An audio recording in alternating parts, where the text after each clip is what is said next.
Welcome to EKU Then and Now.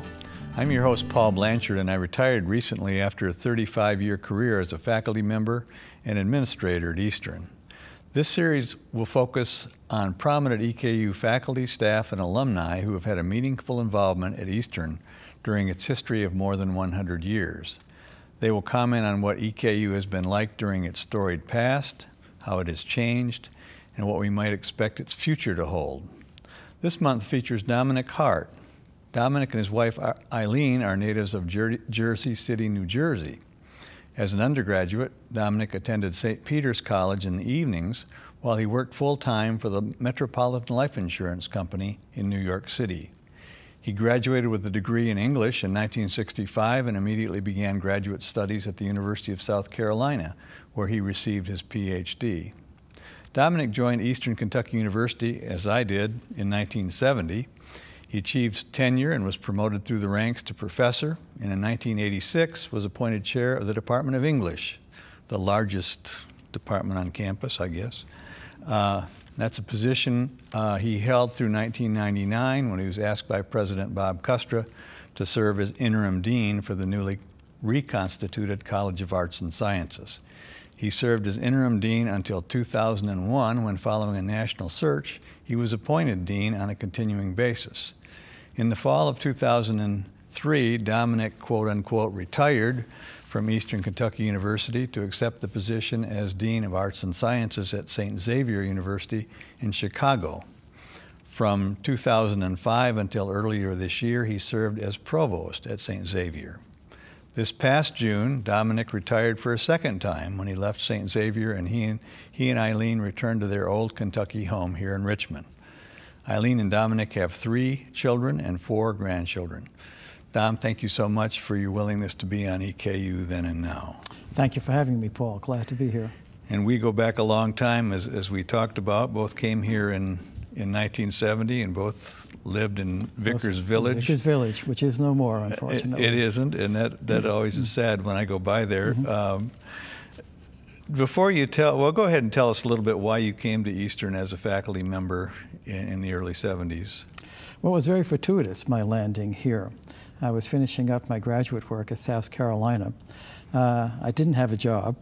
The Great Depression had hit, at least as far as jobs in academia, especially English, were concerned. And I had actually just turned down the offer position of a school in remote area of West Virginia.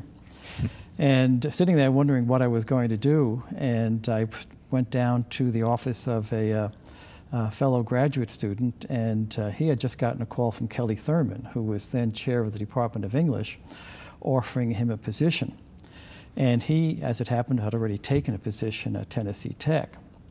And when Kelly found that out, he said, well, what about so-and-so, which was another graduate student at South Carolina whom Kelly had interviewed at the Modern Language Association. Well, he also had taken a job at Tennessee Tech. So they were telling me this, and I said, boy, it sounds like he wants a person from Eastern Kentucky University. So I just shot off a letter to Kelly, and about a week later, my major professor, my dissertation advisor, comes down the hall. He sticks his head in my office and he chuckles. He says, I've just got a call from the chair of the department at Eastern Kentucky University. He seems interested in you. And he asked all the normal questions, said, but one. I said, what was that one? He said, he wanted to know how long your hair was. So I said, what did you tell him? So I said, I told him it was short, so you better get a haircut because I think he's going to invite you for an interview.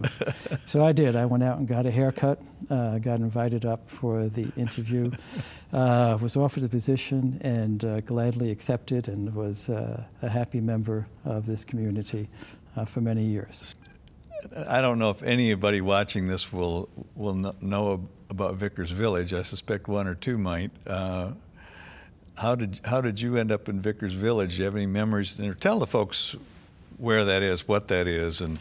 Well, Vickers Village is right across from the bypass, or right across from the Alumni Coliseum. It was torn down a few years ago when they built a new business school there. But I think Vickers Village was indicative of the type of community that Eastern was at the time.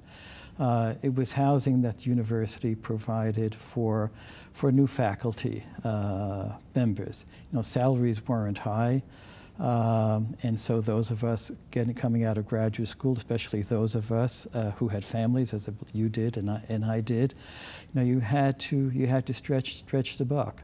And so the housing that they provided in Vickers was a great boon. It was very economical. I think our rent, I remember, was $125 I was a month. Say that, yeah. And I don't think it changed in the 5 years that we were there. It covered all your utilities.